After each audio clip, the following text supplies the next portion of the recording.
hunting. If you guys have been following me for the past year, you know that I recently moved across the country to Seattle into my very first apartment. Everything was extremely new to me. I didn't really know the questions to ask, what to do, what neighborhoods to look at, and I did it all with my mom. My mom tagged along to apartment hunt with me, but now I'm apartment hunting on my own and I'm moving out of my first apartment. Of course, not every apartment is going to be perfect, but I am on the hunt for the perfect apartment that fits all of my needs. I want to make sure the one that I pick is the right one for me and is within my budget. So let's go over the must-have list. I'm looking for an apartment that's $2,500 and is about 600 square feet. That's about double the space that I have now. Of course, the building has to have a parking garage with EV charging available because I drive an electric car and it just makes sense for me to have that readily accessible. Security is also really important to me. Having security on site, not just the concierge, but actual security people that are walking around the building protecting. It just kind of gives you that sense of safety in your own home, and so that's really important to me. Another thing that I'm looking for is amenities that have reasonable hours. Of course, good management company can make or break your experience at an apartment building. I've learned that the hard way. The apartment, of course, has to have good lighting, and now that I've experienced my first Seattle winter, I now realize the importance of having big windows that let in a lot of natural light. I really struggled this past winter with how gloomy it was. It was getting dark at like 3:30 p.m. So I really need an apartment that has a good view with good lighting, with the sun hitting directly to it, preferably south facing or east facing, anything but north facing, because that's where kind of like the sun goes, you know. Okay, so this first building that I toured is one that I really liked last year. In fact, I was picking between this one and the one that I ended up choosing. But all of the apartments I looked at are 1 bedroom, 1 bathroom. This specific unit is 498 square feet and is $2,345. It's an east-facing view, so you're facing towards like Bellevue, and you can see the mountains. And he said sometimes you can see Mount Baker, but this apartment had so much storage. It had closets for days and days, which is something that I really need. The living space was really large as well. It had recessed lighting, you know, it just looked really nice, and you can see how the natural lighting just kind of floods the space. The kitchen is a little bit dated. As you can see, the washing machine, it looks a little bit old. I do like that it has an electric stove, because even though I've been cooking with gas for like 2 years now, I still prefer electric. And then the fridge was all right. I kind of like the style of my current fridge, but this fridge, you know, it does the job. And yeah, there's a lot of cabinet space, which is good. Yeah, the bedroom is one of those like sliding door bedrooms, so it's not necessarily a full bedroom because it is like a half wall on one of the walls, but the view was to die for. I was like just taking in the sun and the views, and I was just imagining it at night how it could look like. And you could even see some parts of the lake between the buildings, which was really nice. But yeah, going into the bathroom, I don't know why they did not clean this apartment, but there was like dirt in the bathtub, probably from the previous person, which just kind of like icked me out. I also don't like that it's a bathtub. I just feel like it's kind of gross. I'd rather have like a stand-up shower. But again, so much storage in this apartment with all of the cabinets and the closets and the kitchen and everything. Like, you will not run out of space. I don't know how I feel about like this door. It's just kind of like a little like cave, and then you have like the little light. But this is considered a bedroom, which is so interesting. But the view is beautiful, and I love like the sun that's coming in here. Look at the light. This is what we need in my apartment, like light. The view is really nice. It's $2,341 a month. So a little bit more expensive than my current apartment, and he said that parking is $250. So this is facing east, and it's on the 25th floor, and you can kind of see the mountains in the back. So this is facing towards Bellevue, and he said that sometimes when like it's clear, you can see Mount Baker.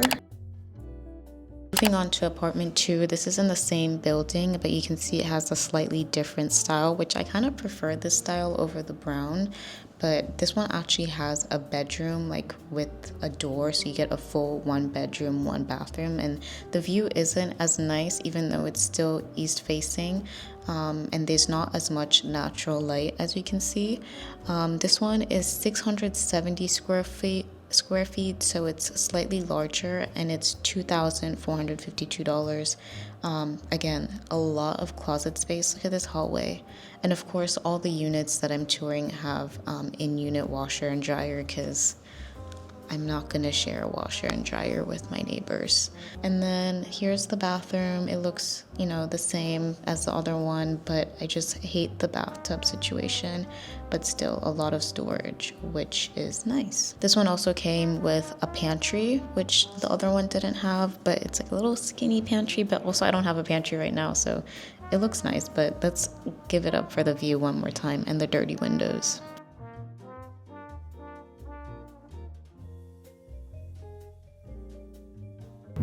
Okay, so this is apartment number 2 in the same building, and this one is $2,452. It's slightly more expensive than the first apartment because it's more space and you actually have a door on your bedroom.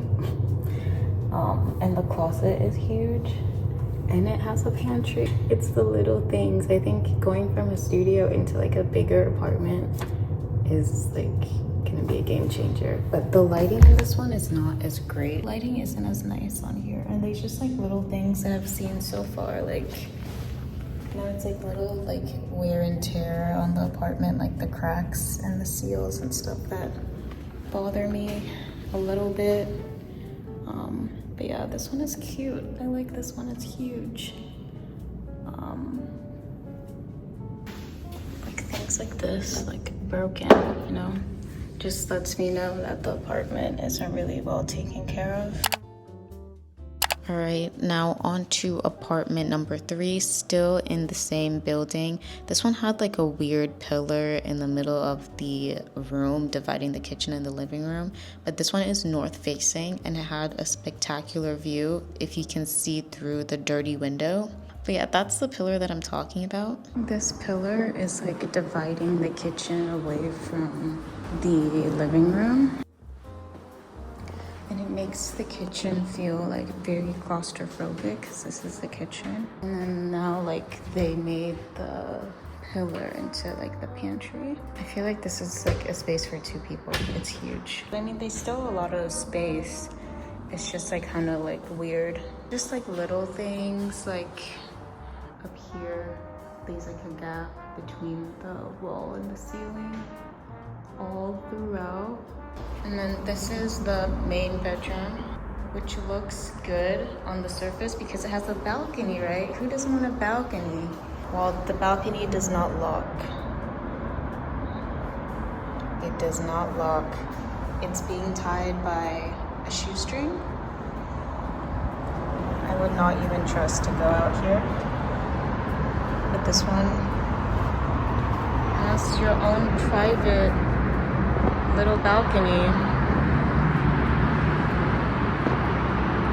which is kind of nice, except for the fact that anyone can come in because the lock is literally on the floor. What is going on?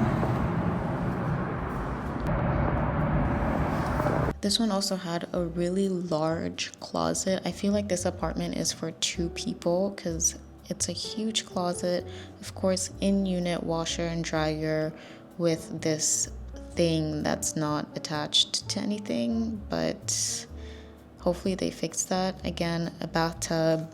The bathroom layout is pretty much the same, but there's also like a lot of grime in this bathroom. Little things like this make me not want to live here. It's just like there's too much like going on. There's too much going wrong, that's broken, that's just not put together, that I do not want to deal with. And there's like this like constant smell of like throw up everywhere. The first unit was definitely my favorite one, but I like that this one had a balcony and that the space was wide. But just imagine waking up and walking into your living room and seeing this view.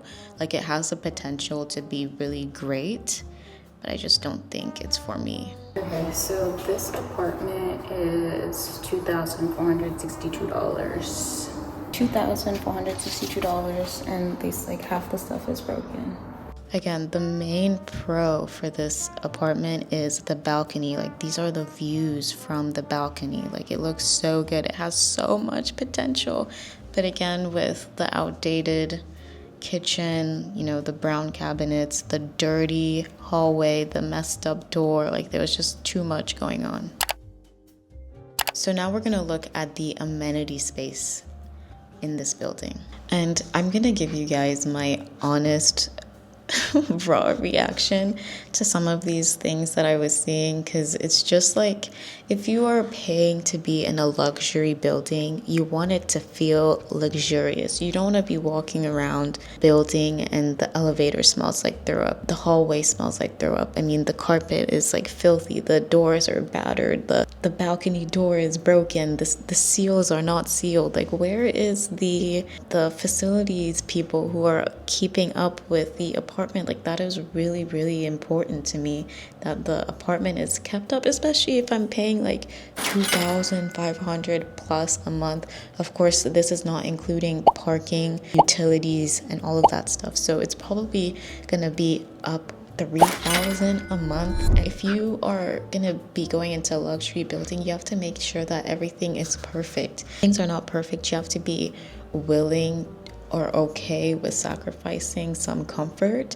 But again, this is just my opinion. Like, I don't feel comfortable spending almost $3,000 plus a month for an apartment, and like I walk out of my apartment and all I'm smelling is like throw up. Or I come home from work after a long day and I'm just walking down a hallway of battered doors, you know, with the carpet that's not vacuumed. And like, you want to be comfortable in your space, you want to get bang for your buck. And if the company is advertising as a luxurious high-rise building, I expect high-rise amenities, you know what I mean? And so this apartment was really disappointing, considering that I really, really wanted it last year. I'm so glad I did not end up going with that one. I'm so glad I went with my intuition. But anyway, that's just a side note. Let's go into the amenities now. It literally smells like throw up. Oh my god. With the view. Oh my god. As you can see, the view is spectacular. It's such a beautiful day in Seattle today, and you just get to see literally everything. The sun was out. I was sunbathing out there for like 2 seconds. But yeah, you can see pretty much everything. But this is a gym. Things are broken. Equipment is out of order, but the views are nice. And then this is the little conference room. Yeah, I think this is the main attraction for this building is the views. So obviously I did not go with this apartment building. It was just too much going on for me, and I'm not trying to go into a space where I know I'm going to be stressed, or I know that if I put in like a facilities ticket, a maintenance ticket, it's not going to be taken care of, because just the way the apartment looks like at first glance. I mean, maybe some people don't pay attention to those details, like the ceiling not being attached to the wall, or like, you know, the windows being dirty or the carpet being dirty. But these are just like little things that I pick up on that bother me, because I wouldn't keep my space like that. And if it's a luxury building, you want to feel like you're at a hotel almost, right? You want to feel like comfortable in your home and like you're around luxury. This one, I did not feel that, and so obviously I did not go with this one. But if I was to pick an apartment in this building, I would definitely go with the first unit, because it had the best light. Even though the bedroom wasn't a full bedroom, I still think that it was just like the best out of the three. Another thing about this apartment is that they do have parking with EV charging that's open to everyone, so it's not like you're assigned to that EV charger. It's like first come first serve basically for the EV chargers. They don't have security, but they do have a 24/7 concierge, and the parking is gated and their amenities are open 24/7. Moving on to the second building. This one is right by the waterfront. I also looked at this one virtually last year and I really liked it. I looked at 2 units. This one was really nice, but it was facing a parking garage, and I kind of liked the way they did this bedroom, where instead of having it like a half wall horizontally, it's a half wall vertically, and the space was huge. This was the model version, facing the water. As you can see, it's completely updated. The views are spectacular and their amenity spaces were clean. Yeah, just like 10 out of 10 across the board. The only thing is they are limited in parking, and their EV situation is also first come first serve. Their amenities are open 24/7. I believe the leasing agent said that they do have security at night. Otherwise, it's the concierge, which is fine. The units were huge. The view on that last apartment was amazing. Like, look at that water view, like a waterfront apartment. Oh, I forgot to say the pricing. So the first one was south facing, 644 square feet, and it was $2,152. The last one with the spectacular view, obviously that was the model unit, but they had another apartment that was currently occupied that is going to be available soon, so I would be able to get that one. That one was $2,219 at 630 square feet, and parking is $375, so it's still under my budget. Well, it's a little bit over, but it's fine. But yeah, the amenity space was amazing. It was clean. Everything smelled really nice. Like, you can tell that they actually keep up with the maintenance of the property. This one was really nice. I really like this one. The only thing is it's really close to like the touristy area, so I'm just worried, like especially during the summertime, that it might be a problem, because you just never know. But yeah, I really like this one, and 10 out of 10 would recommend this one. Actually, I really liked it, and I think the price is reasonable for the views that you're getting and the amenity space that you're getting, and just the upkeep. I feel like this one is worth it for sure. This next apartment is in First Hill, and it's actually one of my favorites. I really liked this building. It was super clean and all of the units looked really nice. This is a 1-bed, 1-bathroom for $2,521 and had a pretty good view also, with big wide windows. All of the appliances were updated. Right now they were just cleaning and doing maintenance on the apartment, which is good to see that they're actively doing it. And it has the same bedroom layout as the very first apartment, where it's not a full 1-bedroom, but it has that sliding door with the half wall. And yeah, this is a closet. I mean, it's all right. And of course, in-unit washer dryer, and overall the bathroom just looked really nice compared to the rest. I like this. I like the style of this one. This building is also in First Hill. It was kind of confusing that the lobby was so updated, but the units were not. They just kind of looked old and dated.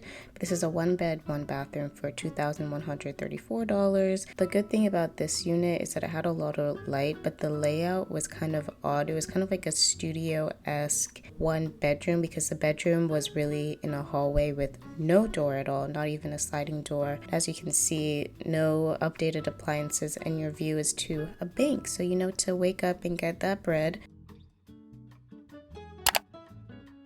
In the same building, this was one of my favorite ones. It just gives such a homey feel. It's a 1-bed, 1-bath for $2,314. Now we're in the main bedroom. It's pretty large. It has good closet space. The windows are amazing.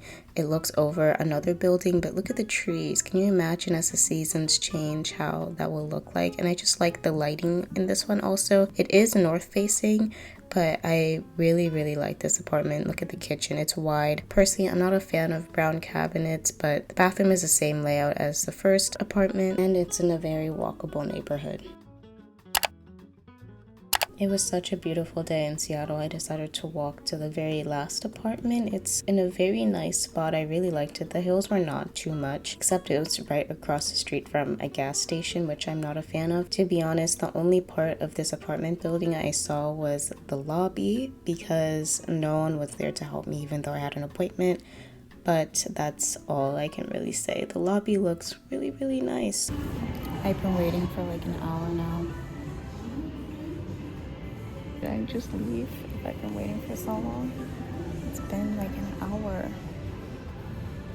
And then she helped someone else instead. I'm not gonna pick this apartment. So those are the first 4 apartments that I toured today. I'm obviously gonna be looking at a lot more because I haven't found that winner yet. I haven't found one that hits all the points yet. There's some pros to them, but I just don't think they're the right fit for me. I will not settle for less than what I need to live. Let me know what you guys think of the apartments that we've looked at so far. Which ones were your favorite? Am I being too picky? Am I scrutinizing them too much? What are your opinions? I'm just really curious to know which one was your fave, which one was your least fave. Hopefully you guys like this video and stick around for the next video because I'm going to be showing you guys more apartments that I've been looking at. So yeah, that's it for today, and I'll see you guys in the next video. Bye!